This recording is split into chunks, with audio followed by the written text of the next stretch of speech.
Mootummaan Itoophiyaatii fi waraanni bilisummaa Oromoo marina gaabuusuu marsaa lammaffaa torban lama olii fi biyya Taanzaaniyaa keessatti taasisaniin akkaataa nageenya buusuu irratti waliigaluu dhabuu irratti waliigalanii addaan erga bahanii booda akka mariin marsaa biraa itti fufuu dhaabbileen hawaasa Oromoo adda addaa gaafachaa jiru. Isaan keessaa tokko kan ta'e manni maree waldaa amantaalee Oromoo idilee addunyaa mootummaa Itoophiyaatii fi waraana bilisummaa Oromootiif akkasumas hawaasaalee addunyaatii fi mootummootaa fi waamicha dhiyeessee jira ibsa baaseen. Manni maree kun kan dhaabbate amantaalee gidduutti walitti dhufeenya uumuudhaa fi dhimma nageenyaatii fi diinagdee irratti waliin hojjechuu irratti waliigalee waggaa 4 dura akka dhaabbate pirezidaantiin mana marichaa lubni Tamasgeen Indashaaw nutti himanii jiru. Waldaaleen amantaa kanaa fi miseensota yookaan immoo hoggantoota kan ta'an 4 yaada isaanii nutti kennanii jiru waa'ee marii nageenyaa kanarratti ittaanee isinii dhiyaata. Dhaabbilee amantaa itti fufiinsa marii nageenyaatii fi waamicha dhiyeessan keessaa hoggantoota waldaalee 4 irraa barbaachisummaa nageenyaa ilaalchisee yaada gaggabaabaa fudhannee jirra. Paaster Tamasgeen Indashaaw waldaa amantaa Pirootestaantii bakka bu'uudhaan kutaa Kaalifoorniyaa irraa akkana jedhan. Yeroo adda addaatti kanaan duras ergaa lolli naannoo Oromiyaatti waggoota 5 darbe geggeeffamaa jiru kana keessatti qaamolee lachuutiifis qaamolee biyya adda addaatiif rakkoon siyaasaa biyya keenya keessa jiru daandii nagaatiin qofa hiikamuutu irra jira kan jedhu dhaamsa yeroo adda addaatti dabarsaa turre. Yeroo qaamoliin lamaan adda bilisummaa Oromoof mootummaan Itoophiyaa marsaa jalqabaa haasaa godhanis ibsa gammachuu keenyaa ibsineerra dhugaama dubbachuudhaa fi gara hiikumsaatti gara nagaatti fida jennee abdii godhannee turre uummanni keenyas akkuma kana abdii irratti godhata. Haa ta'u iyyuu malee mareen kuni firii tokko maleessaa yeroo inni addaan cite baay'ee gaddine. Sababni isaa inni guddaan gadda nutti dhaga'amee fi hiikamsi nagaadha. Hiikamsi rakkinaa sana nagaa duwwaadhaan akka inni hiikamu waan amanneef. Lubni Saamu'eel Biraanuu Jabeessaa waldaa Ortodoksii Oromoo Faayisaa Addunyaa isa naannoo Waashingtan DC'tti argamurraa wanti jedhanii kunooti. Uummanni keenya abdii guddaadhaan eegaa ture. Uummanni keenya hafuuratti galfataa tokkummaa kanaa fi waliigaltee waan tokkorra ga'uutii ta'ee fi yeroo baay'ee cufatanii mari'atanii maalirratti akka mari'atan illee yoo beekuu dhabaanne naamusuma sanaanii waliigaltee tokkorra ga'anii rasaasa dhukaasuun illee uummata keenyarraa hin dhaabbataa namnis ba'ee galuu kana hin argataa jennee abdii guddaa horannee turre dhugaa ta'uu fi waaqatti kadhachaa turre amma waliin galle marsaa lammata irratti jechuun achumaan hafa jechuu akka hin taane abdii godhannee ammasii gaggeessitoonni amantaa walumatti dhufnee kabajamoo muummee ministeeraatiifis kabajamoo jaalmarootiifis xalayaa barreessine hawaasni keenya boqotuu nagaan bu'u ammallee fedhii agarsiistan sana ammallee itti fufuu qabaa uummanni keenya nagaa barbaada nagaan bu'uura hundaati kanumaaf illee yoo xinnaate silaa utuu walitti dhukaasuu dhaabbisanii illee turanii silaa waan tokko ture ammas dhiibbaan hawaasa keenya karaa adda addaatiin itti fufee jira. Sheekh Dr. Abdurraahim Ahmad Dooyyoo bakka bu'aa waldaa amantaa Musliimota Oromoo Tawhid Islamic Center jedhamuuti. Minisootaa irraa waliin dubbanneerra. Waa'ee haala nageenya Oromiyaatii fi Itoophiyaa keessa jiru irratti waldaan keessan yookaan hawaasni Musliimaa isin keessa jirtanu ilaalcha akkamii qabame? Bismillahirrahmanirrahiim. Alhamdulillah rabbil alamin. Assalatu wassalamu ala rasulillah sallallahu alaihi wasallam. Wanni nu jennu nageenyi naannoo Oromiyaa keessattis ta'e Itoophiyaa keessattis walumaa galatti nageenyi argamuun barbaachisa biyya saniif jechuutti amanna. Gama nagaatti deebi'amee qaamni mootummaatis waan isarraa eegamu godhee qaamni warra gartee falmattoota illee waan isarraa barbaachisu waan godhuu qabu godhee nagaa biyya sanii mirkaneessuun dirqama. Namni gaafa araaratti dhufu araara dhufu kana waa fidatee dhufa yaada ofii fidee dhufa. Kunis araara yoo dhufu yaada fidatee dhufa. Namni nama araarsu kunillee nama qulqulluu nama araarsu ta'utu sarra jira. Garuu yaada ati fidatte kana dhibbarraa dhibbatti argachuu hin dandeessu. Garii keessaa argattee, garii irraa dhaabattee, garii kennitee, garii dhabdee bifa saniin nageenyi bu'a. Kanaafuu uummata keenya waan jennu gama mootummaatis ta'e gama warra gartee adda bilisummaa Oromoos ta'e cuftinuu waan argadhu qaba jechuu osoo hin ta'in waan jedhe qofa argachuu barbaada jechuu osoo hin ta'in waan dhiisuu qaban isaanis karaa mootummaatiinis keessaa wanni dhiifamuu wanni agartee godhamuu qabu godhamee gama saniinis wanni godhamu godhamee biyyi sun nagaa deemuu qabdi jedha. Obbo Baqqalaa Tulasaa hoogganaa waldaa amantaa waaqeffannaa as naannoo Waashingtan DC irratti argamuuti. Gaaffii keenyaa fi akka taanutti deebii kennanii jiru. Yoo waamichi dhiyaachaa jiru kun didamee gara lammaneenuu didanii lolli itti fufe waldaan keessanii fi hordoftoonni amantaa waaqeffannaa maal gochuu danda'u jettanii yaaddu?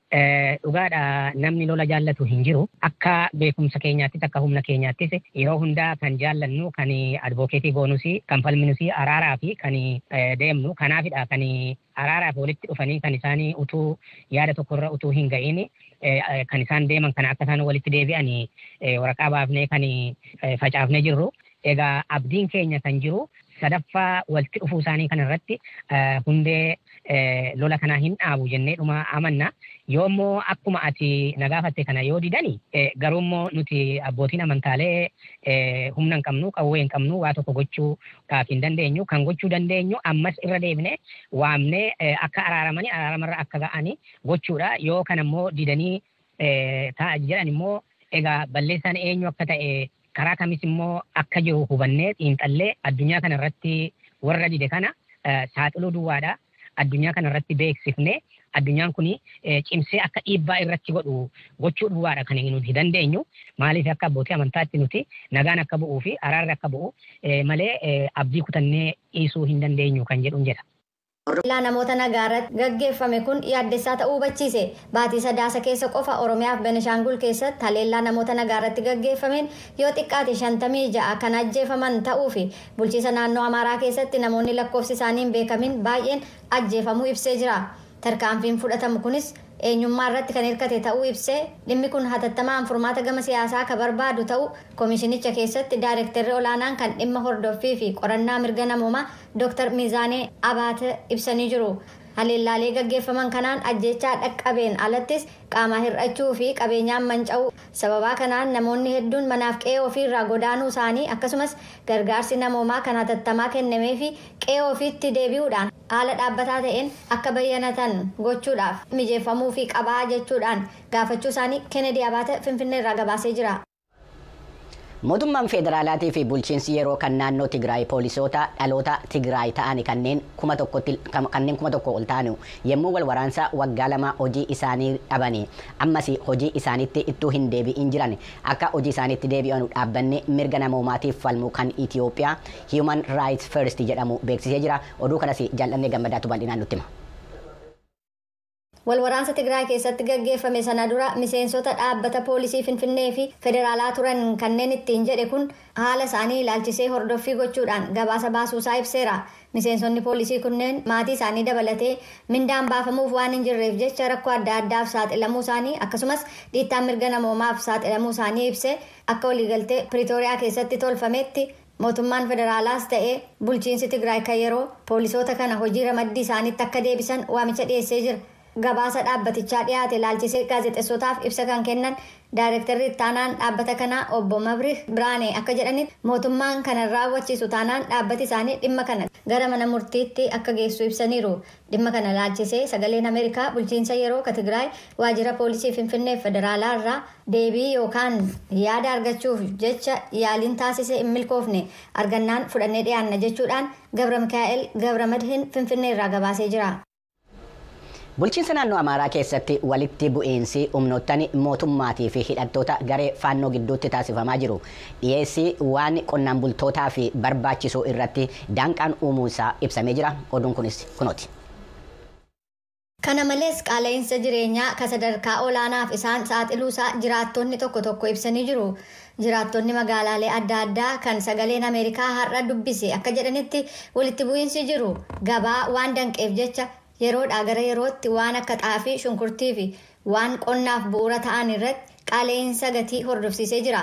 Kana malees mootummaan ilaalcha itti kennuun akka to'atus gaafatanii jiran. Namni xaafii gurguruun jiraatan tokko akka jedhanitti sababaa dhabamuu nageenyaan kan ka'e qonnaan bulaan oomisha isaa gabaatti baasaa waan hin jirreef jecha dhiyeessiin jiru hanqachuusaaf rakkoo ijoo ta'eera jedhan. Bulchiisa naannoo Amaaraatti waajjira tajaajila koominikeeshinii mootummaaf ittaanaatti gaafatamaa akka ta'an obbo Wandasan Laggasa naannoo sana keessatti rakkoon nageenyaatiin qaala'insa jireenyaa daran hammeessuusaa ibsaniiru. Rakkoo kana furuufis mootummaan tarkaanfii adda addaa fudhataa akka jiru dubbatan. Kana malees jedhan odeeffannoo sobaan uummata burjaajessuudhaan gatii gurgurtaa daldaloota hammeessaa jiran irrattis tarkaanfiin seera kabachiisuu mootummaan fudhataa jiruuf eeruu kennuudhaan uummanni mootummaa cina akka dhaabbatu obbo Wandasan Laggasaa gaafachuu isaanii daawwannaa isaanii kanatti kanneen miidhaa kanarraa hafanii fi miseensota maatii namoota butamanii dubbisuun haala ture odeeffataniiru. Wayita daawwannaa kanattis yaada kennaniin akkas jedhu. Tarkaanfiin namootni ukkaamsanii fudhachuu kan seera Jeenevaa cabsu isa guddaadha. Kunis seera Roomaa jalatti yakka addaa kan bakka bu'u yoo ta'u, Namoonni Israa'el kanneen ukkaamsamanii fudhatan hundi atattamaanii akka hiikamanuu fi nagaadhaan gara maatii isaaniitti akka deebi'aniin gaafadha. Abukaatoon namoota ukkaanfamanii fudhatamanii fi gareen maatii namoota bakka buuteen isaanii dhabamanii kaanitti akka himanitti osoo waraanni deemaa jiru xumura hin argatiin iyyuu gochaa onkololeessa 7 raawwataman kanneen miidhaan irra ga'e bakka bu'uun qorannoon hatattamaa akka banamu gaafataniiru. Yuuval Saason abukaatoo namoota miidhaan irra ga'eeruu keessaa tokko. Ashama oduun har'a qabannee isinii dhiyaanne kana fakkaata hanga oduu biraatii qabannee isinii deebi'utti. Nagaan nu turaa viidiyoo keenya like, share, subscribe nu gochaa nu jajjabeessaa kabajamtootaa fi jaalatamtoota keenya nu bira dhaabbadaa isiniin jenna nu dhiyaadhaa galatoomaa akka viidiyoo biraatiin qabannee wajji deebinutti nagaan nu turaa.